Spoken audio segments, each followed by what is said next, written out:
नमस्कार दोस्तों, GM classes में आप सभी का स्वागत है और मैं हूं आपके साथ गगन गोयल। दोस्तों, आज हम आपके लिए लेकर आए हैं 12 जनवरी से 18 जनवरी के बीच की करंट अफेयर। दोस्तों, इस वीडियो में हम आपके साथ करंट अफेयर के क्वेश्चनों को डीपली डिस्कस करते हैं। और दोस्तों, अगर आप इस वीडियो की पीडीएफ चाहते हैं तो आप हमारा टेलीग्राम चैनल ज्वाइन कर सकते हैं, जिसका लिंक आपको डिस्क्रिप्शन बॉक्स में दे दिया गया है। और दोस्तों, ये पीडीएफ आपको फ्री ऑफ कॉस्ट प्रोवाइड कराई जाएगी। तो दोस्तों, बच्चों के मुझ पे कमेंट आते हैं कि सर, ये जो वीडियो है आपकी किस किस एग्जाम में प्रॉफिट दे सकती है। तो दोस्तों, कोई भी एग्जाम जिसमें करंट अफेयर से रिलेटेड पोर्शन आता है, उस सभी एग्जामों में ये वीडियो आपको प्रॉफिट देगी। जैसे कि एसएससी हो गया, रेलवे हो गया, बैंकिंग हो गया, और आपका आने वाले समय में यूपी टेट, सी टेट, जितने भी एग्जाम हैं जिसमें करंट अफेयर से रिलेटेड क्वेश्चन पूछे जाते हैं, उन सभी में ये वीडियो आपको प्रॉफिट देगी। तो आप हमारे चैनल को सब्सक्राइब कर सकते हैं। तो आइए बिना किसी देरी के देखते हैं आज का फर्स्ट क्वेश्चन। हमारा फर्स्ट क्वेश्चन है, the union minister of science and technology inaugurated a new institute of CSIR in which city. यानी कि जो हमारे यूनियन मिनिस्टर हैं साइंस एंड टेक्नोलॉजी के, उनके द्वारा CSIR के न्यू इंस्टीट्यूट का इनोग्रेशन किया गया किस सिटी के अंदर। Option A New Delhi, option B Noida, option C Bengaluru, या फिर option D none of these. तो दोस्तों, ये जो इनोग्रेशन किया गया, ये किया गया आपका न्यू दिल्ली के अंदर। कहाँ पर? न्यू दिल्ली के अंदर। तो आइए अब थोड़ा CSIR के बारे में जानते हैं। दोस्तों, CSIR की फुल फॉर्म होती है council of scientific and industrial research, और इसको 1942 में एस्टेब्लिश किया गया था। किसमें? 1942 में इसको एस्टेब्लिश किया गया था। और हमारे जो union minister of science and technology हैं वो हैं डॉक्टर हर्षवर्धन जी। कौन? डॉक्टर हर्षवर्धन जी। और जो नया इंस्टीट्यूट जो इनोग्रेशन किया है, इसका नाम है CSIR, national institute of science communication and policy research. क्या? National institute of science communication and policy research हमारे नए इंस्टीट्यूट का नाम है। तो आइए देखते हैं नेक्स्ट क्वेश्चन। नेक्स्ट क्वेश्चन है, H1B visa related to which country. यानी कि H1B वीज़ा हमारा किस कंट्री से रिलेटेड है। Option A USA, option B Japan, option C Singapore, option D none of these. तो दोस्तों, ये जो H1B वीज़ा है वो हमारा USA से रिलेटेड है। कहाँ से? USA से रिलेटेड है। तो ये न्यूज़ में किस लिए है? क्योंकि जो हमारे चाचा डोनाल्ड ट्रंप हैं, वो जाते जाते भी अपनी आदतों से बाज नहीं आ रहे हैं। तो उन्होंने अभी इसके कुछ रूल हैं उनमें फेरबदल किया है। तो आपके माइंड में ये क्वेश्चन बन रहा होगा, या फिर आपसे पेपर में क्वेश्चन बन सकता है कि जो H1B वीज़ा है वो किस टाइप के पर्सन को दिया जाता है। दोस्तों, जो भी पर्सन USA के अंदर एज ए वर्कर के रूप में जाता है, उसको ये वीज़ा दिया जाता है। या फिर कोई सीजनल वर्कर है, या फिर तो फॉरेन वर्कर टेम्पररी रूप में जाता है, तो उसको ये वीज़ा दिया जाता है। तो इसका जो सही आंसर होगा वो होगा ऑप्शन। तो आइए अब चलते हैं नेक्स्ट क्वेश्चन पर। हमारा नेक्स्ट क्वेश्चन है, India railway has started the new year by achieving a landmark achievement by drastically enhancing the maximum speed to. यानी कि अभी इंडियन रेलवे ने एक रूट पर अपनी जो ट्रेन की स्पीड है उसको बढ़ाकर कितना कर दिया है। Option A 120 kilometre per hour, option B 125 kilometre per hour, option C 130 kilometre per hour, या फिर option D none of these. तो दोस्तों, ये जो स्पीड इंडियन रेलवे के द्वारा चेंज की गई है वो है आपकी 130 किलोमीटर पर आवर। कौन सी? 130 किलोमीटर पर आवर। जो हमारे रेलवे मिनिस्टर हैं वो हैं आपके पीयूष गोयल जी। कौन? पीयूष गोयल जी हमारे रेलवे मिनिस्टर हैं, जिसके द्वारा इसको अनाउंस्ड किया गया।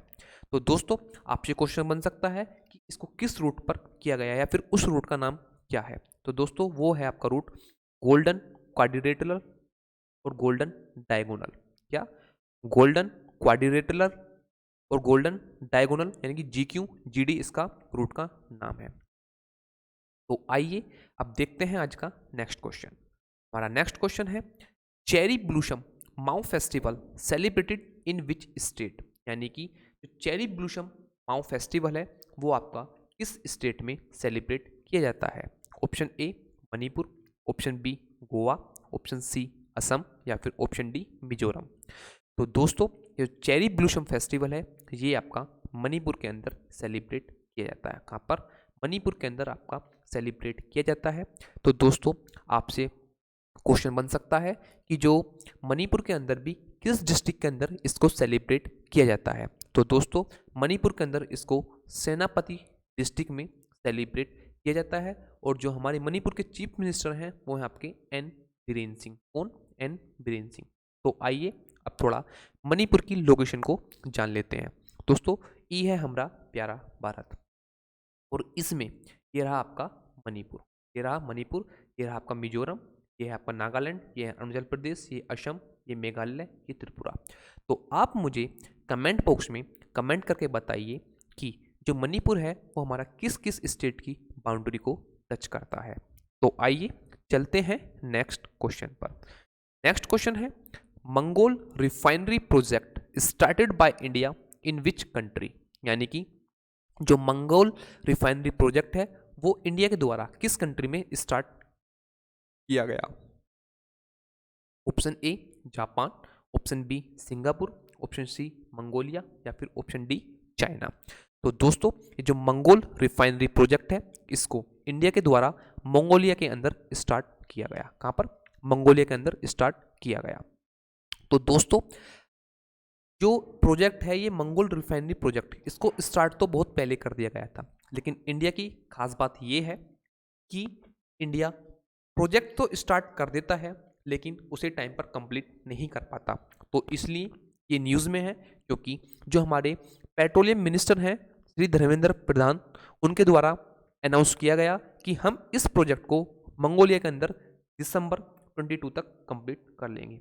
तो आपसे एक क्वेश्चन ये बन सकता है कि जो मंगोल रिफाइनरी प्रोजेक्ट है उसको किस ईयर तक कंप्लीट करने का टारगेट रखा गया है? तो दिसंबर 2022 तक इसको कंप्लीट करने का टारगेट रखा गया है। तो आइए अब थोड़ा मंगोलिया की लोकेशन के बारे में जान लेते हैं।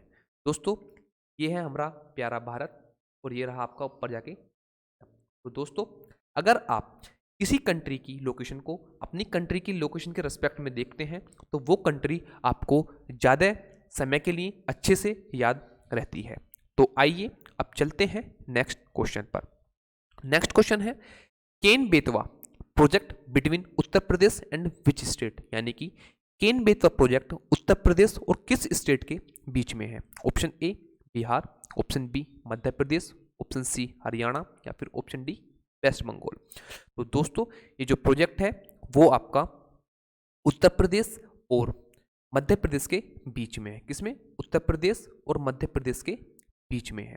तो दोस्तों आइए अब थोड़ा उत्तर प्रदेश के बारे में जान लेते हैं। जो यूपी के सीएम है वो है हमारे योगी आदित्यनाथ जी। कौन? योगी आदित्यनाथ जी। और जो यूपी की गवर्नर है वो है आनंदी बेन पटेल। कौन? आनंदी बेन पटेल यूपी की गवर्नर है। और जो हमारे एमपी है यानी मध्य प्रदेश के जो सीएम है वो है शिवराज सिंह चौहान। कौन? शिवराज सिंह चौहान। और जो गवर्नर है वो आप मुझे कमेंट बॉक्स में कमेंट करके बताइए। तो दोस्तों आपके माइंड में क्वेश्चन आ रहा होगा कि केन बेतवा प्रोजेक्ट ये न्यूज़ में किस लिए है? दोस्तों केन बेतवा प्रोजेक्ट भी हमारा पहले ही स्टार्ट हो चुका था लेकिन इसको मोदी गवर्नमेंट के द्वारा अभी रिन्यूअल करा गया है। तो इस कारण ये आपका प्रोजेक्ट न्यूज़ में है। तो किस किस के बीच में है ये? उत्तर प्रदेश और मध्य प्रदेश के बीच में है। तो आइए अब चलते हैं नेक्स्ट क्वेश्चन पर। हमारा नेक्स्ट क्वेश्चन है freight business development portal launched by, यानी कि जो फ्राइट बिजनेस डेवलपमेंट पोर्टल है वो किसके द्वारा लॉन्च किया गया? Option A Piyush Goyal, option B PM Modi, option C Nirmala Sitharaman या फिर option D none of these. तो दोस्तों जो फ्राइट बिजनेस डेवलपमेंट पोर्टल है उसको लॉन्च किया गया हमारे जो रेलवे मिनिस्टर हैं पीयूष गोयल जी, उसके द्वारा इसको रिलीज किया गया। तो दोस्तों आपके माइंड में क्वेश्चन आ रहा होगा कि इसको रिलीज किस लिए किया गया है। दोस्तों जो भी हम लगेज या फिर सामान हमारा गुड्स होता है जो भी हम रेलवे के द्वारा एक जगह से दूसरी जगह भेजते हैं, उन सभी पर्सन के लिए या फिर बिजनेसमैन के लिए जो इंडियन रेलवे है उन्होंने एक वन स्टॉप सॉल्यूशन इसको बनाया गया है, यानी कि हमारे रेलवे मिनिस्टर हैं पीयूष गोयल जी, उसके द्वारा इसको लॉन्च किया गया है। तो जो फ्राइट बिजनेस डेवलपमेंट पोर्टल है उसको हमारे रेलवे मिनिस्टर पीयूष गोयल जी के द्वारा लॉन्च किया गया। किसके लिए?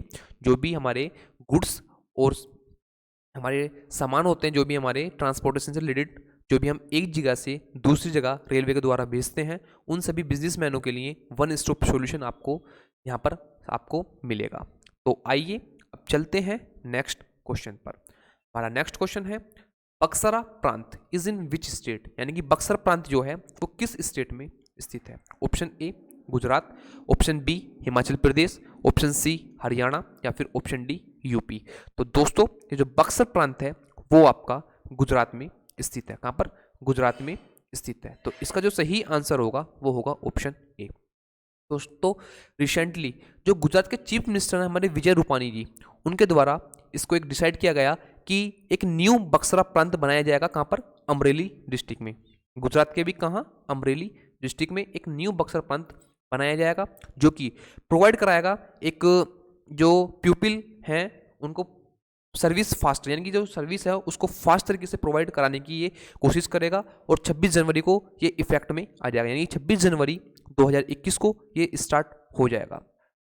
तो आइए अब थोड़ा गुजरात की लोकेशन के बारे में जान लेते हैं।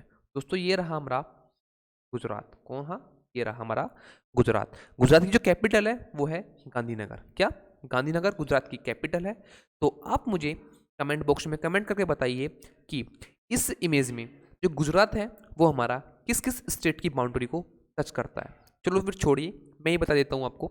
तो गुजरात एक तो हमारा राजस्थान, एक मध्य प्रदेश और एक महाराष्ट्र, 3 स्टेट की बाउंड्री को टच करता है। और दोस्तों ये है आपका दमन दीव और दादर और नागर, दमन दीव यहाँ पर है और दादर नागर हवेली आपका यहाँ पर है। और दोस्तों आपका यहाँ पड़ता है रन ऑफ कच्छ। क्या? रन ऑफ कच्छ आपका यहाँ पर पड़ता है। और ये है आपका अरेबियन सी, अरेबियन सी, और ये है आपका bay of Bengal, bay of Bengal. तो आइए अब चलते हैं नेक्स्ट क्वेश्चन पर। हमारा नेक्स्ट क्वेश्चन है national youth day celebrated on which date. Option A 12 January, option B 11 January, option C 13 January या फिर option D none of these.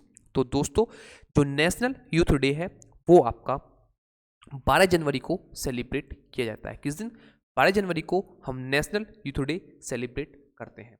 तो दोस्तों आपसे क्वेश्चन बन सकता है कि ये किसकी याद में मनाया जाता है। तो दोस्तों जो नेशनल यूथ डे है वो हमारे जो स्वामी विवेकानंद जी थे उनकी याद में मनाया जाता है। और 1984 से इसको सेलिब्रेट किया जाता है कि गवर्नमेंट ऑफ इंडिया ने डिसाइड किया था 1984 से कि जो स्वामी विवेकानंद जी का जो जन्म दिवस है उसको नेशनल यूथ डे के रूप में सेलिब्रेट किया जाएगा। और आपसे एक क्वेश्चन और बन सकता है कि जो नेशनल यूथ डे है 2021 का, इसकी थीम क्या है। तो इसकी थीम है दोस्तों युवा उत्साह नए भारत का। क्या?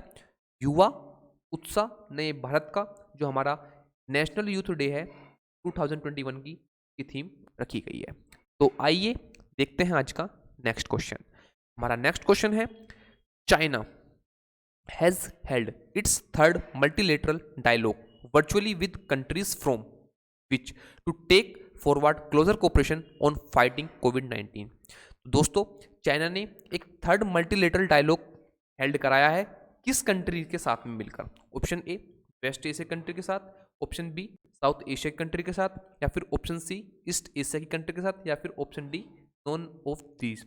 तो दोस्तों सबसे पहले तो चाइना को देखकर मुझे सबसे पहले हंसी ये आती है कि एक आपने मुहावरा सुना होगा कि सौ चूहे खाकर बिल्ली हज को चली, यानी कि पहले तो पूरी वर्ल्ड में कोविड-19 आपने फैला दिया और फिर उसको रोकने के लिए आप इस तरह के डायलॉग या कि पब्लिक को दिखाने के लिए या फिर WHO को या फिर अदर कंट्री को दिखाने के लिए आप इस तरह के डायलॉग हेल्ड करा रहे हैं। तो दोस्तों ये जो हेल्ड कराया है थर्ड मल्टीलेटरल डायलॉग ये वर्चुअली हेल्ड कराया गया है किसके द्वारा? चाइना के द्वारा। किस कंट्री के साथ में वो कराया गया है दोस्तों? साउथ एशिया के साथ में। किसके साथ में? साउथ एशिया कंट्री के साथ में इसको वर्चुअली हेल्ड कराया गया। किस लिए? क्योंकि कोविड-19 से आसानी से लड़ा जा सके, उसकी वैक्सीन या फिर जो भी उसके स्प्रेड होता है उससे बचाव के लिए इस जो थर्ड मल्टीलेटरल डायलॉग है उसको हेल्ड कराया गया। किसके द्वारा? चाइना के द्वारा। तो आइए अब चलते हैं नेक्स्ट क्वेश्चन पर। हमारा नेक्स्ट क्वेश्चन है, who is the permanent representative of India at the United nation security council? यानी कि जो यूनाइटेड नेशन की सिक्योरिटी काउंसिल है उसके परमानेंट रिप्रेजेंटेटिव कौन है इंडिया की तरफ से? तो दोस्तों वो है आपके टी.एस. त्रिमूर्ति। कौन? टी.एस. त्रिमूर्ति हमारे जो यूनाइटेड नेशन की सिक्योरिटी काउंसिल है उसके अंदर परमानेंट रिप्रेजेंटेटिव है। तो दोस्तों ये न्यूज़ में किस लिए है? न्यूज़ में इसलिए है क्योंकि अभी इनके द्वारा बोला गया कि इंडिया जो है 3 जो कमेटी बनाई गई हैं यूनाइटेड नेशन सिक्योरिटी काउंसिल की, उनको हेड करेगा। कौन कौन सी? एक तो तालिबान सैंक्शन कमेटी, दूसरी काउंटर टेररिज्म कमेटी और नंबर तीसरी लीबिया सैंक्शन कमेटी। इन तीनों कमेटी को जो इंडिया है वो हेल्ड करने वाला है। तो और दोस्तों आपको मैं बता दूं कि 2021-2022 में India United nation security council का एक नॉन परमानेंट मेंबर रहने वाला है। कौन सा? नॉन परमानेंट मेंबर रहने वाला है। और दोस्तों ये ऐसा अब के 8वीं बार हुआ है कि जो इंडिया वो यूनाइटेड नेशन सिक्योरिटी काउंसिल का नॉन परमानेंट मेंबर बना है। तो दोस्तों इसमें क्या होता है, 5 तो परमानेंट मेंबर होते हैं और 10 आपके नॉन परमानेंट मेंबर होते हैं, जिसमें कि इंडिया को मौका मिला है 2021 से 2022 तक का नॉन परमानेंट मेंबर बनने का। तो दोस्तों आपसे क्वेश्चन बन सकता है कि किस कमेटी यानी कौन कौन सी ऐसी 3 कमेटी हैं जिनको जो 2021-22 में जो इंडिया है वो हेड करेगा? तो वो है दोस्तों आपकी एक तो तालिबान सैंक्शन कमेटी, एक है आपकी काउंटर टेररिज्म कमेटी और तीसरी आपकी जो लीबिया सैंक्शन कमेटी। इसको जो इंडिया है वो हेड करेगा। तो आइए अब चलते हैं नेक्स्ट क्वेश्चन पर। हमारा नेक्स्ट क्वेश्चन है, which state likely to become India's prime producer of vanadium? यानी कि कौन सा स्टेट जो वेनेडियम का एक प्राइम प्रोड्यूसर बनने वाला है इंडिया की तरफ से? Option A Assam, option B Arunachal Pradesh, option C Madhya Pradesh या फिर ऑप्शन डी मणिपुर। तो दोस्तों ये स्टेट है आपका मणिपुर। कौन सा? सॉरी अरुणाचल प्रदेश। कौन सा? अरुणाचल प्रदेश आपका वैसा स्टेट बन गया है पहला जो कि इंडिया के अंदर प्राइम प्रोड्यूसर बनने वाला है। किसका? वेनेडियम का। किसका? वेनेडियम का। और दोस्तों ये किसके द्वारा बोला गया है? ये बोला गया आपका जियोलॉजिकल सर्वे ऑफ इंडिया के द्वारा इसको बोला गया है। तो दोस्तों आपको बता दूं जो इंडिया प्रोड्यूस करता है वो लगभग 4% प्रोड्यूस करता है पूरे वर्ल्ड के वेनेडियम का। कितना? 4%। और जो चाइना है वो पूरे वर्ल्ड के वेनेडियम प्रोड्यूसर का लगभग 57% प्रोड्यूस करता है और उसमें से भी 44% खुद वो यूज कर लेता है। यानी कि 57% वर्ल्ड का प्रोड्यूस करता है और उसमें से भी 44% वो खुद यूज कर लेता है। तो सबसे ज़्यादा जो प्रोड्यूस करने वाली कंट्री है वो है आपकी चाइना। और दोस्तों आपको थोड़ा वेनेडियम के बारे में बता दूं, जो वेनेडियम का एटॉमिक नंबर होता है वो होता है आपका 23। क्या? 23 जो वेनेडियम का एटॉमिक नंबर होता है।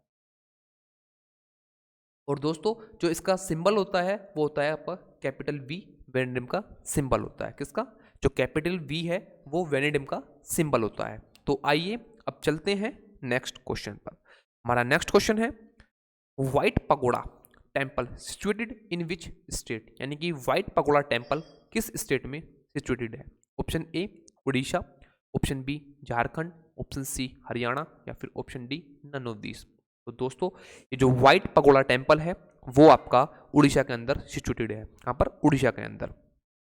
तो दोस्तों उड़ीसा के अंदर आपका एक जगन्नाथ टेम्पल है। कहाँ?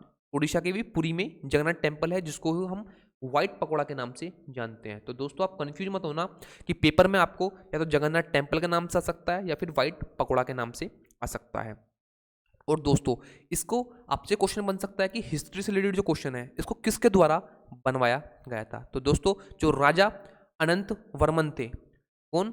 राजा अनंत वर्मन के द्वारा इसको बनवाना स्टार्ट किया गया था। और किस डायनेस्टी से थे? ये थे गंगा डायनेस्टी से। किससे? गंगा डायनेस्टी से थे। कौन से? जो राजा अनंत वर्मन थे वो हमारे गंगा डायनेस्टी से रिलेट करते थे और उनके द्वारा ही इस मंदिर को बनाना स्टार्ट किया गया था। और दोस्तों आपको और बता दूं कि एक उड़ीसा के अंदर ही कोणार्क टेम्पल है, कोणार्क टेम्पल है, जिसे हम ब्लैक पकोड़ा के रूप में जानते हैं। किसे? जो कोणार्क टेम्पल है उसको हम ब्लैक पकोड़ा के रूप में जानते हैं। और जो जो हमारा ये जगन्नाथ टेम्पल है पुरी के अंदर, इसको हम व्हाइट पकोड़ा के नाम से जान सकते हैं।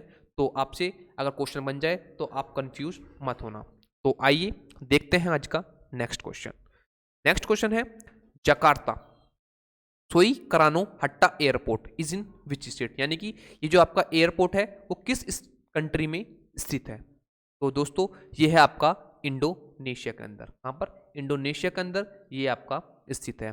तो ये न्यूज़ में किस लिए है? न्यूज़ में इसलिए है दोस्तों क्योंकि अभी एक पैसेंजर फ्लाइट थी जो कि इस एयरपोर्ट से चालू हुई और बीच में कहीं गायब हो गई। तो लगाया जा रहा है कि कहीं ना कहीं ये क्रैश हो गई है या फिर इसको हाईजैक करके रख लिया गया है। तो लेकिन ज़्यादा जो अनुमान लगाया जा रहा है वो ये लगाया जा रहा है कि ये जो फ्लाइट है वो आपकी क्रैश हो गई है और समुद्र के अंदर कहीं ना कहीं इसके जो हैं वो अवशेष खोजे जा रहे हैं। तो दोस्तों ये कहाँ पर है? इंडोनेशिया के अंदर है। तो आइए अब थोड़ा इंडोनेशिया की लोकेशन के बारे में जानते हैं। दोस्तों ई है हमारी प्यारी कंट्री भारत, यानी कि इंडिया, और ये रहा आपका इंडोनेशिया। कौन सा? ये रहा आपका इंडोनेशिया। तो आइए अब थोड़ा इंडोनेशिया के प्रेसिडेंट के बारे में जानते हैं। दोस्तों जो इंडोनेशिया की कैपिटल है वो है जकार्ता और जो प्रेसिडेंट है वो है जोको विडोडो, इंडोनेशिया के प्रेसिडेंट हैं। और जो करेंसी है वो है इंडोनेशियन रुपया। क्या? इंडोनेशियन रुपया जो इंडोनेशिया की करेंसी है। और जो प्रेसिडेंट है वो है जोको विडोडो और कैपिटल है जकार्ता। तो आइए अब चलते हैं नेक्स्ट क्वेश्चन पर। हमारा नेक्स्ट क्वेश्चन है bureau of energy efficiency and which ministry organised the 30 national energy conservation award function, यानी कि bureau of energy efficiency and किस मिनिस्ट्री के द्वारा मिलकर 30वें नंबर का national energy conservation award function organise कराया गया। तो दोस्तों ये है आपका मिनिस्ट्री ऑफ पावर। कौन? मिनिस्ट्री ऑफ पावर के द्वारा इसको ऑर्गेनाइज कराया गया। किसके द्वारा? मिनिस्ट्री ऑफ पावर के द्वारा। तो आपसे क्वेश्चन बन सकता है जो मिनिस्ट्री ऑफ पावर है उसके मिनिस्टर कौन है? तो वो है दोस्तों श्री आर के सिंह। श्री आर के सिंह हमारे मिनिस्टर ऑफ पावर हैं। और दोस्तों इसको विज्ञान भवन के अंदर, कहां पर? विज्ञान भवन के अंदर इसको ऑर्गेनाइज कराया गया virtually. 13 national energy conservation award function किसके द्वारा? मिनिस्ट्री ऑफ पावर के द्वारा। तो आइए अब चलते हैं नेक्स्ट क्वेश्चन पर। हमारा नेक्स्ट क्वेश्चन है who is the chairperson of an academic advisory council setup by the reserve bank of India, यानी कि रिजर्व बैंक ने एक एकेडमिक एडवाइजरी काउंसिल सेटअप की है तो उसके चेयरपर्सन कौन है? तो दोस्तों वो हैं आपके एनएस विश्वनाथन। कौन? एनएस विश्वनाथन इसके हेड हैं। तो ये कौन है हमारे? ये फॉर्मर डेप्यूटी गवर्नर रह चुके हैं। फॉर्मर डेप्यूटी गवर्नर है एनएस विश्वनाथन, जिसको जो आरबीआई के द्वारा एक एकेडमिक एडवाइजरी काउंसिल सेटअप की गई है उसके ये चेयरपर्सन बने हैं। तो दोस्तों आइए अब थोड़ा आरबीआई के बारे में जानते हैं। दोस्तों आरबीआई की फुल फॉर्म होती है reserve bank of India. Reserve bank of India. और दोस्तों इसको गवर्नमेंट ऑफ इंडिया एक्ट 1935 के अकॉर्डिंग इसको एस्टेब्लिश किया गया था। कहां पर? गवर्नमेंट ऑफ इंडिया एक्ट 1935 के अकॉर्डिंग इसको एस्टेब्लिश किया गया था। और जो इसके हेडक्वार्टर हैं वो है आपके मुंबई के अंदर। कहां पर? मुंबई के अंदर इसके हेडक्वार्टर हैं। और जो गवर्नर हैं वो कौन है? शक्तिकांत दास। शक्तिकांत दास इसके कौन है? गवर्नर है आज की डेट में। तो आइए अब चलते हैं नेक्स्ट क्वेश्चन पर। हमारा नेक्स्ट क्वेश्चन है sea vigil 2021 coastal defence exercise related to which country, यानी कि जो sea vigil 21 coastal defence exercise है वो किस कंट्री से रिलेटेड है? Option A Russia, option B India, option C USA या फिर ऑप्शन डी जापान। तो दोस्तों जो sea vigil 2021 coastal defence exercise है वो आपकी किस रिलेटेड है, वो आपकी इंडिया से रिलेटेड, किससे, इंडिया से रिलेटेड है। तो दोस्तों ये एक्सरसाइज आपकी अभी हेल्ड कराई जा रही है, तो इसलिए ये एक्सरसाइज न्यूज़ में है।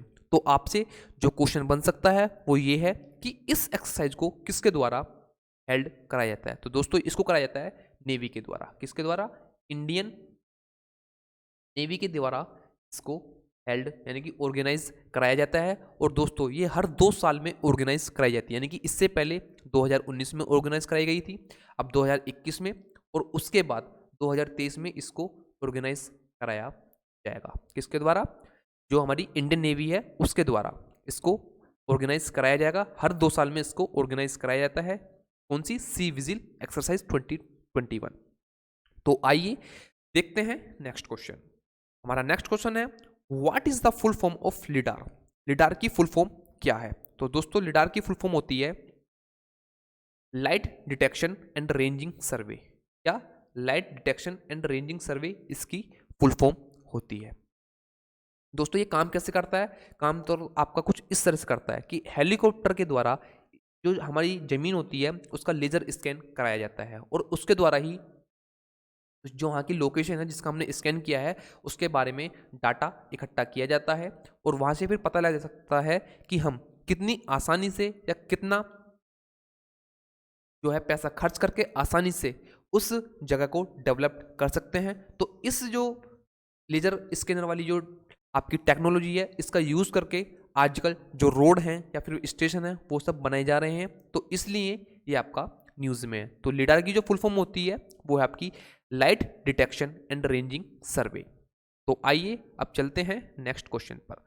नेक्स्ट क्वेश्चन है which ministry has issued a notification to facilitate the issuance of international driving permit for Indian citizens. यानी कि जो इंटरनेशनल ड्राइविंग परमिट होता है उसके लिए एक नोटिफिकेशन जारी किया है, वो किस मिनिस्ट्री के द्वारा जारी किया गया है। Option A ministry of road transport and highways, option B ministry of external affairs, या फिर option C ministry of civil aviation, या फिर option D none of these. तो दोस्तों ये जो मिनिस्ट्री है जिसके द्वारा इंटरनेशनल ड्राइविंग परमिट के लिए एक नोटिफिकेशन जारी किया गया है वो है आपकी ministry of road transport and highways. कौन सी, ministry of road transport and highways. तो इसका जो सही आंसर होगा वो होगा ये।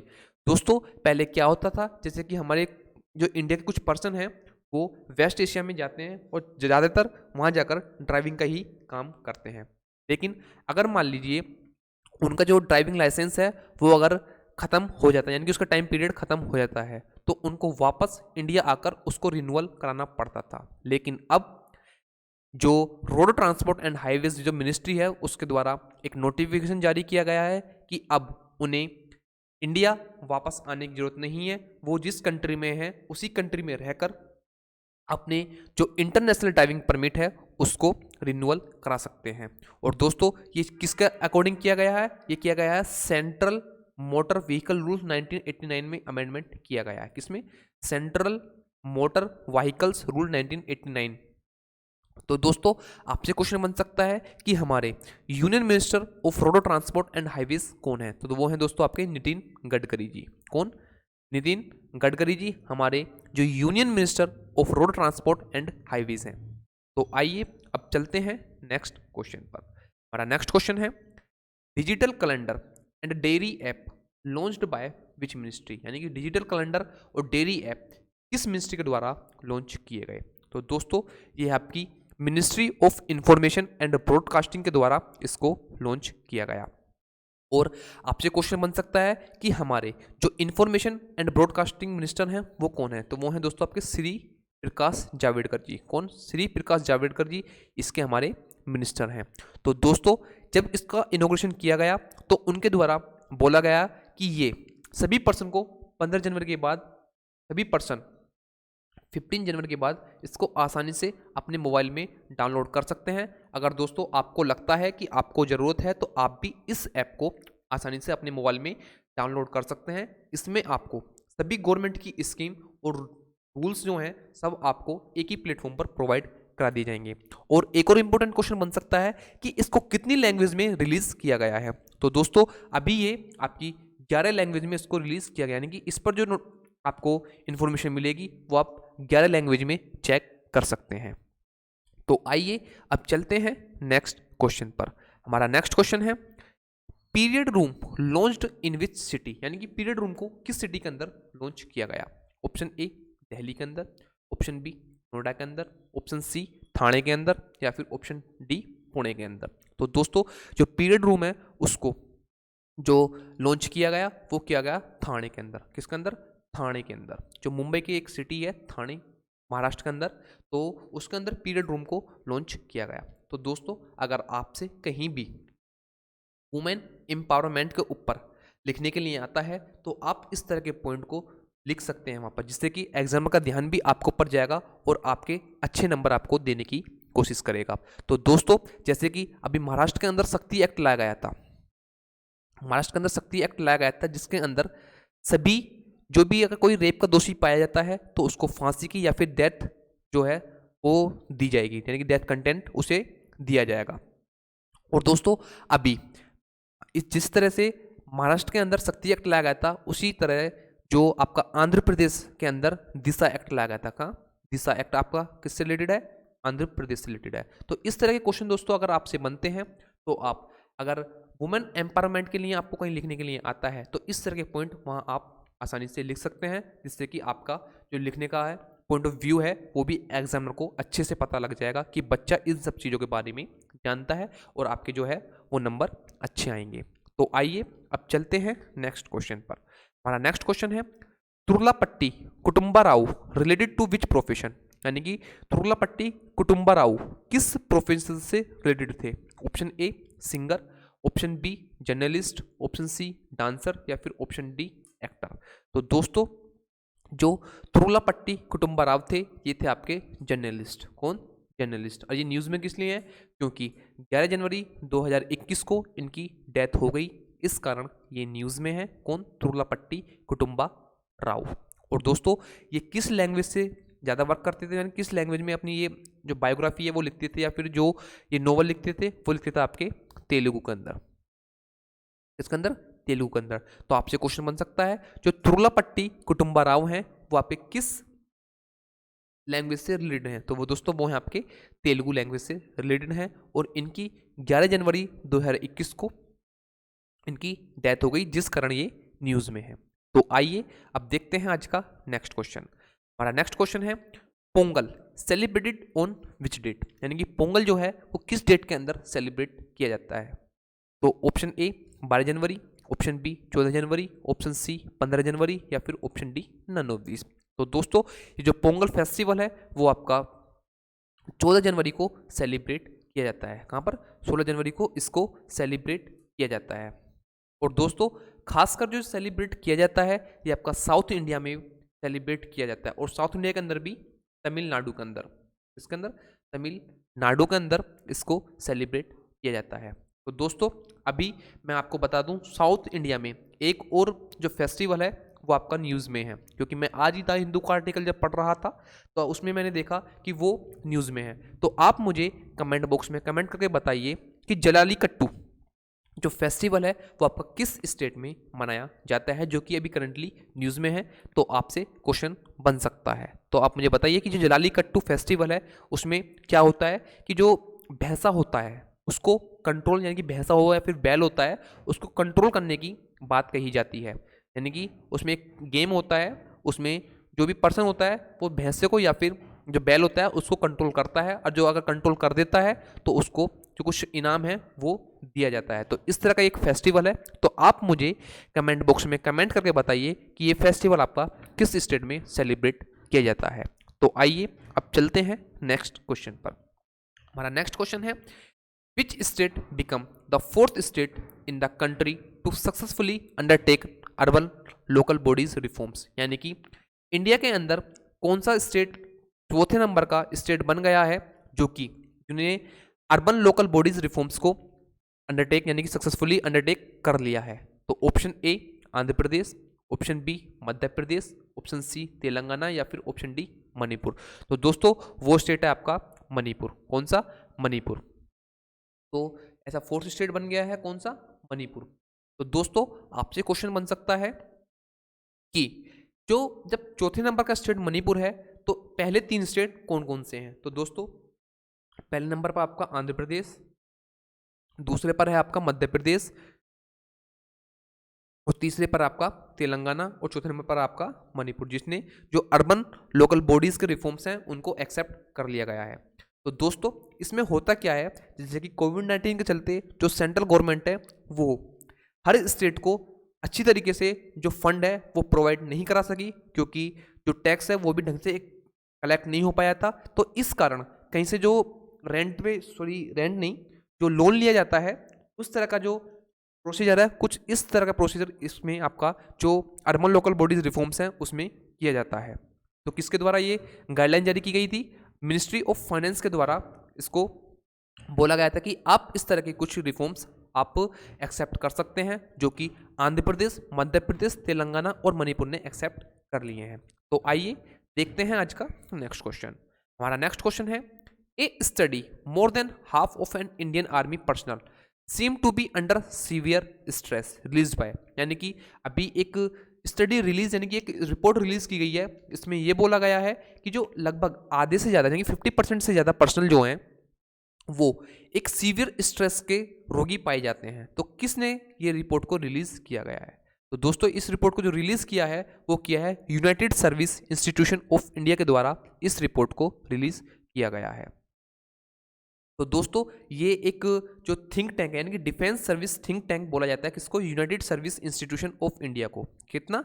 जो United service institution of India है वो उसको डिफेंस सर्विस का थिंक टैंक बोला जाता है। इसका हेडक्वार्टर न्यू दिल्ली के अंदर बेस्ड है। किसके अंदर? न्यू दिल्ली के अंदर। और इन्होंने ही बोला है कि हमारी आर्मी में लगभग 50% से ज़्यादा जो आर्मी पर्सनल हैं उनको जो एक सीवियर स्ट्रेस के अंदर से वो गुजर रहे हैं, यानी कि रोगी हैं, एक तरह के बीमार हैं स्ट्रेस यानी कि जो टेंशन माइंड में होती है उस तरह की प्रॉब्लम है, जो 50% से ज़्यादा हमारे सोल्जर हैं उनको।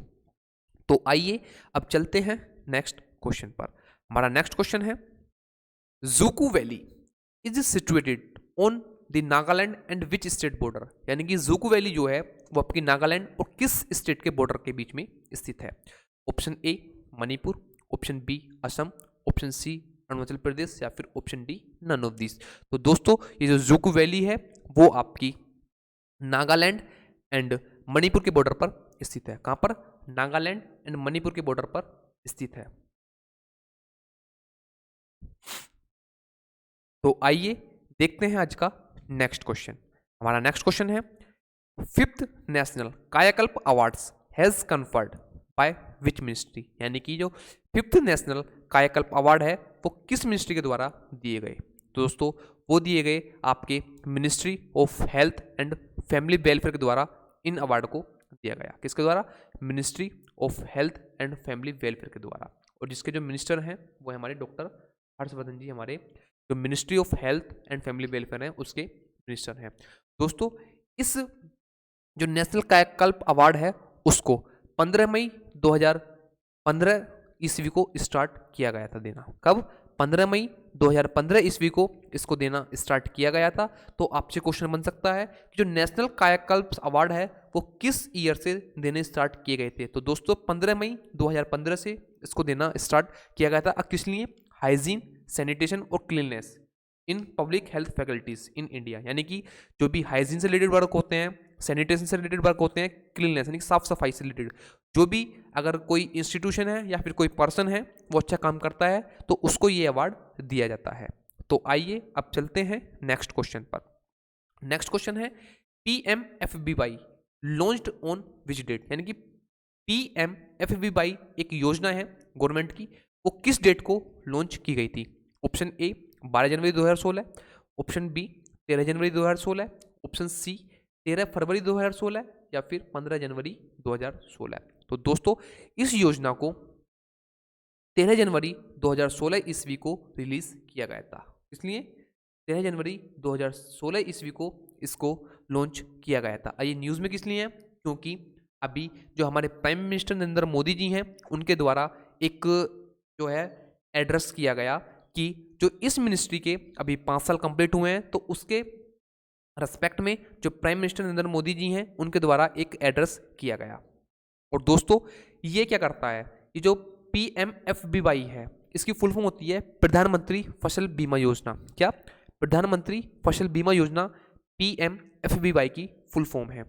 तो दोस्तों अगर आपसे क्वेश्चन में शॉर्ट फॉर्म आ जाती है तो आप कंफ्यूज मत होना। जो PMFBY है वो है आपकी प्राइम मिनिस्टर है कि प्रधानमंत्री फसल बीमा योजना। और इसके द्वारा अगर आपकी क्रॉप, एक इंश्योरेंस किसान को प्रोवाइड कराया जाता है कि अगर आपकी क्रॉप किसी कारण यानी कि नष्ट हो गई है तो आपको उसकी भरपाई जो इंडियन गवर्नमेंट है उसके द्वारा की जाएगी। किसके द्वारा? इंडियन गवर्नमेंट के द्वारा की जाएगी। और ये मिशन है किसके तहत ये चलाया गया था कि जो इंडियन गवर्नमेंट है उसके द्वारा बोला गया था कि हम 2022 तक जो किसानों की इनकम है उसको डबल करेंगे। तो इसको डबल करने के टारगेट को पूरा करने के लिए ही ये जो आपकी योजना है इसको स्टार्ट किया गया था। किसको? प्रधानमंत्री फसल बीमा योजना को। तो आइए चलते हैं नेक्स्ट क्वेश्चन पर। नेक्स्ट क्वेश्चन है Sultanpur national park is in which state, यानी कि सुल्तानपुर नेशनल पार्क किस स्टेट में है? Option A UP, option B Gujarat, option C Haryana या फिर option D none of this. तो दोस्तों सुल्तानपुर नेशनल पार्क हमारा हरियाणा के अंदर स्थित है। कहां पर? गुरुग्राम हरियाणा के अंदर स्थित है हमारा सुल्तानपुर नेशनल पार्क। तो आइए चलते हैं नेक्स्ट क्वेश्चन पर। हमारा नेक्स्ट क्वेश्चन है army day celebrated on which date, यानी कि आर्मी डे किस डेट को सेलिब्रेट किया जाता है? ऑप्शन ए 14 जनवरी, ऑप्शन बी 15 जनवरी, ऑप्शन सी 16 जनवरी या फिर ऑप्शन डी 17 जनवरी। तो दोस्तों जो आर्मी डे है वो आपका 15 जनवरी को सेलिब्रेट किया जाता है। किस दिन? 15 जनवरी को सेलिब्रेट किया जाता है। क्यों किया जाता है दोस्तों? 15 जनवरी 1949 को ही जो हमारे KM करियप्पा थे उन्होंने एक लेफ्टिनेंट जनरल बने थे आर्मी के, जिन्होंने चार्ज लिया था जो ब्रिटिश के आर्मी जनरल थे फ्रांसिस बूचर। तो आपसे क्वेश्चन बन सकता है कि जो लास्ट ब्रिटिश आर्मी के जनरल थे वो कौन थे? Francis butcher. और जो फर्स्ट इंडियन थे वो थे KM करियप्पा जो कि इंडिया के थे। तो आपसे जो क्वेश्चन बनेगा कि फर्स्ट इंडियन बताइए जो कि इंडियन आर्मी के जनरल थे, तो वो थे आपके कौन? KM करियप्पा। और जो लास्ट थे ब्रिटिश आर्मी के वो थे आपके Francis butcher, general Francis butcher. ये काम कब हुआ था? 15 जनवरी 1949 ईस्वी को। इस जो हमारे KM करियप्पा हैं ये हमारे इंडियन आर्मी के जनरल बने थे। तो इसलिए 15 जनवरी को ही इस डे को सेलिब्रेट किया जाता है।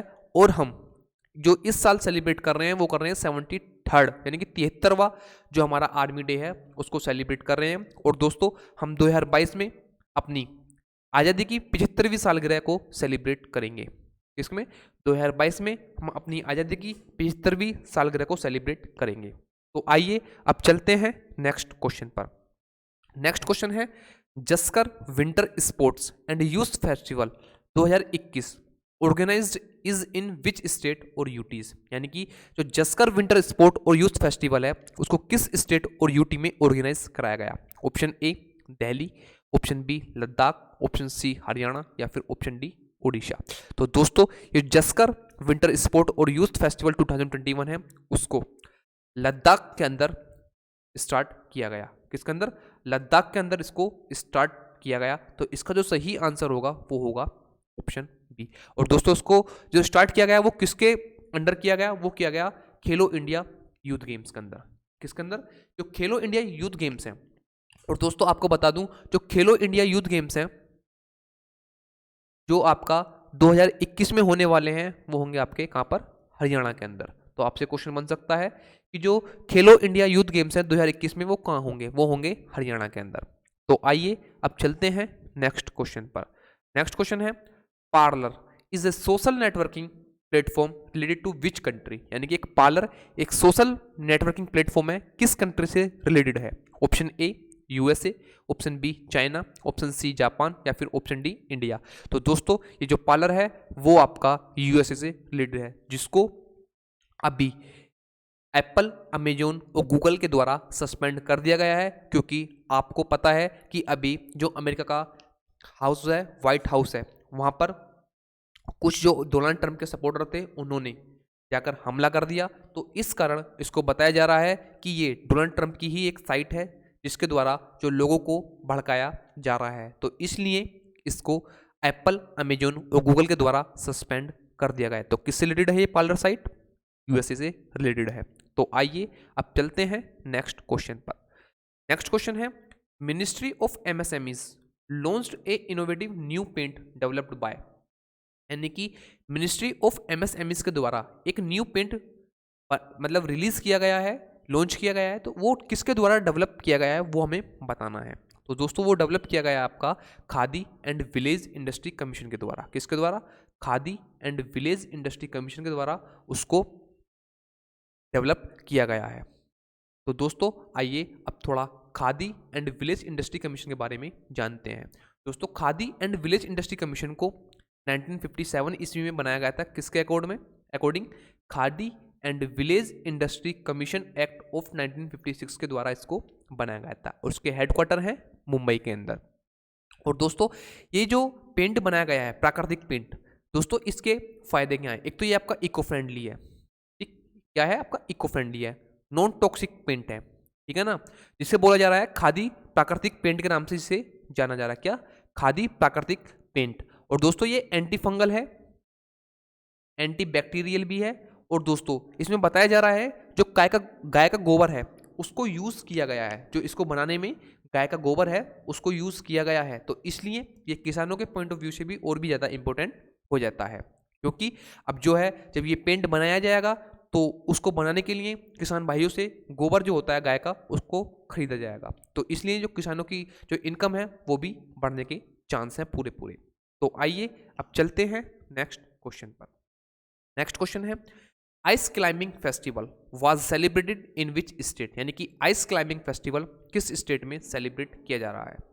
तो दोस्तों जो आइस क्लाइंबिंग फेस्टिवल है उसको लद्दाख के अंदर सेलिब्रेट किया जा रहा है। और दोस्तों यहाँ क्वेश्चन में मिस्टेक से टाइप हो गया है, ये आपका यूटीज आएगा, आपका किसका? यूटीज, क्योंकि अब लद्दाख जो है हमारी एक यूटीज है। तो जो आइस क्लाइंबिंग फेस्टिवल है वो आपका सेलिब्रेट कहाँ किया जा रहा है? लद्दाख के अंदर। कहाँ पर? लद्दाख के अंदर। और लद्दाख के अंदर भी कहाँ भी? नुब्रा वैली के अंदर। कहाँ पर? नुब्रा वैली के अंदर। तो दोस्तों आपसे क्वेश्चन बन सकता है कि जो नुब्रा वैली है वो आपकी किस स्टेट या फिर यूनियन टेरिटरी में स्थित है? तो दोस्तों जो आपकी नुब्रा वैली है वो आपकी लद्दाख के अंदर स्थित है। कहाँ पर? लद्दाख के अंदर स्थित है नुब्रा वैली। और ये जो फेस्टिवल ऑर्गेनाइज कराया जा रहा है वो कराया जा रहा है आपका कहाँ पर? नुब्रा वैली के अंदर, लद्दाख के अंदर। तो आइए अब चलते हैं नेक्स्ट क्वेश्चन पर। हमारा नेक्स्ट क्वेश्चन है, India's first indigenous 9mm machine pistol has been jointly developed by infantry school and which organisation, यानी कि एक इंडिया के द्वारा first indigenous 9mm machine pistol बनाई गई है इन्फेंट्री स्कूल और किसके द्वारा मिलकर इसको बनाया गया है? दोस्तों इसको बनाया गया है डीआरडीओस की एक ऑर्गेनाइजेशन है। कौन सी? डीआरडीओस आर्मामेंट रिसर्च एंड डेवलपमेंट के द्वारा इसको बनाया गया है। क्या? किसके द्वारा? एक तो इन्फेंट्री स्कूल मोहो के द्वारा और DRDO's armament research and development के द्वारा इसको बनाया गया है। दोस्तों कुछ इस तरह की आपकी ये पिस्टल है। और जो आपसे क्वेश्चन बन सकता है कि जो DRDO armament research and development है इसके हेडक्वार्टर कहाँ पर है? तो दोस्तों जो DRDO armament research and development के हेडक्वार्टर हैं वो है आपके कहाँ पर? पुणे के अंदर। इसके अंदर? पुणे के अंदर इसके हेडक्वार्टर हैं। और जो आपका ये इन्फेंट्री स्कूल है ये आपका मोहो मध्य प्रदेश के अंदर स्थित है। जो इन्फेंट्री स्कूल है वो आपका मोहो मध्य प्रदेश के अंदर। तो दोस्तों इस पिस्टल की खास बात यह है कि इसको बहुत ही कम रूपों में तैयार कर लिया गया है और उसका नाम रखा गया है ASMI, ASMI, यानी कि इस पिस्टल को बोला जा रहा है ASMI, इसका नाम रखा गया है। और किसके द्वारा डेवलप किया गया है? इन्फेंट्री स्कूल मोहो मध्य प्रदेश के द्वारा और DRDO's armament research and development centre Pune के द्वारा इसको रिलीज किया गया है, यानी कि लॉन्च किया गया है। और दोस्तों आइए अब थोड़ा डीआरडीओ के बारे में जान लेते हैं। दोस्तों डीआरडीओ को 1958 में एस्टेब्लिश किया गया था। किसमें? 1958 में इसको एस्टेब्लिश किया गया था और इसके हेडक्वार्टर हैं वो दिल्ली के अंदर हैं। किसके अंदर?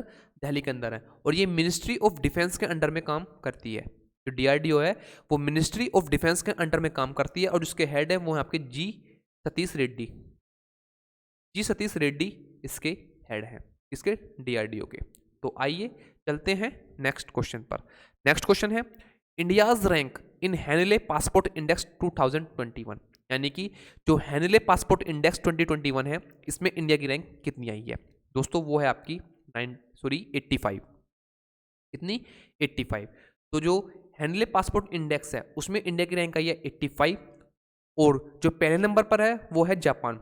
और दोस्तों जापान का जो पासपोर्ट है उसको सबसे, यानी कि जो रैंक दी गई है वो दी गई है नंबर 1 की रैंक जापान के पासपोर्ट को दी गई है। और जापान का पासपोर्ट अगर हमारे पास है तो फिर हम 191 कंट्रीज में, यानी कि 191 कंट्रीज में विदाउट वीजा ट्रेवल कर सकते हैं। दूसरे नंबर पर है सिंगापुर। अगर सिंगापुर का पासपोर्ट हमारे पास है तो हम 190 कंट्रीज में विदाउट वीजा ट्रेवल कर सकते हैं। तीसरे नंबर पर है साउथ कोरिया, चौथे नंबर पर जर्मनी और पांचवें नंबर पर है इटली। और दोस्तों जो इंडिया है, इंडिया की रैंक आई है आपकी 85। अगर इंडिया का पासपोर्ट हमारे पास है तो हम 58 कंट्रीज के अंदर विदाउट वीजा ट्रेवल कर सकते हैं। यह है इंडिया की रैंक। तो दोस्तों आपसे क्वेश्चन बन सकता है कि जो हैनिले पासपोर्ट इंडेक्स है इसको किस ईयर में रिलीज करना स्टार्ट किया गया था? तो दोस्तों इसको 2006 में स्टार्ट किया गया था। किसको? हैनिले पासपोर्ट इंडेक्स को। और दोस्तों जो इंडिया की रैंक है वो दिन पर दिन गिरती जा रही है, क्योंकि 2019 में इसकी रैंक थी 82, 2020 में थी 84 और अब दोबारा गिरकर हो गई है 85। और जापान की रैंक पहले भी फर्स्ट नंबर पर था और अब भी आपका जापान फर्स्ट नंबर पर ही है। तो आइए अब चलते हैं नेक्स्ट क्वेश्चन पर। हमारा नेक्स्ट क्वेश्चन है who become the first president of USA in history to be impeached twice by the house of representative, यानी कि USA की हिस्ट्री में पहला बंदा, यानी कि पहले प्रेसिडेंट ऐसे कौन बने हैं जो कि 2 बार इम्पीच किए जा चुके हैं, यानी कि महाभियोग जो उनको हटाने का लाया जाता है उसको लाया जा चुका है। Option A Bill Clinton, option B Andrew Johnson, option C Donald Trump या फिर option D none of these. तो दोस्तों ये हैं हमारे चाचा डोनाल्ड ट्रंप। कौन? चाचा डोनाल्ड ट्रंप। ये रहे आपके चाचा डोनाल्ड ट्रंप। दोस्तों जिस टाइम ये बंदा USA का प्रेसिडेंट बना था तो उस टाइम मैंने सोचा था कि जरूर कुछ ना कुछ ये हिस्ट्री क्रिएट करके जाएगा। तो दोस्तों ये बंदा USA की तो हिस्ट्री क्रिएट करके जा रहा है, क्योंकि जितने भी फॉरेन रिलेशन हैं वो सब कुछ ये बंदा बिगाड़ चुका है। हर किसी कंट्री के साथ अपने ये फॉरेन रिलेशन बिगाड़ चुका है और अब ये अपने आप को भी एज ए हिस्ट्री क्रिएट करना चाहते हैं, जो कि इन्होंने कर दिया है। तो जो USA की हिस्ट्री में जो हमारे डोनाल्ड ट्रंप चाचा हैं ये पहले प्रेसिडेंट बन गए हैं जिनको 2 बार इम्पीच किया जा चुका है हाउस ऑफ रिप्रेजेंटेटिव के द्वारा। तो दोस्तों जैसा कि आपको पता है कि कुछ इस तरह का आपको नज़ारा देखने को मिला था जब USA के जो सपोर्टर्स थे, जो डोनाल्ड ट्रंप के सपोर्टर थे, उनके द्वारा जो USA की कैपिटल है उस पर जो है हमला कर दिया गया था। और दोस्तों जो पहले 3 प्रेसिडेंट हैं वो हैं आपके, सबसे पहले तो एंड्रू जॉनसन, जिनके खिलाफ जो इम्पीचमेंट का प्रोसेस स्टार्ट किया गया था वो किया गया था एंड्रू जॉनसन के खिलाफ 1868 में। दूसरे थे आपके बिल क्लिंटन, जिसके खिलाफ किया गया था 1998 में। और तीसरे हैं हमारे डोनाल्ड ट्रंप, जिनके खिलाफ 2019 और 2021 में 2 बार उसको, यानी कि जो इम्पीचमेंट का प्रोसेस है 2 बार इनके खिलाफ चलाया जा चुका है। तो इस बंदे ने अपना काम पूरा किया और ये USA की भी हिस्ट्री क्रिएट करके जा रहा है और अपने आप भी एक हिस्ट्री एज ए हिस्ट्री बनकर जा रहा है।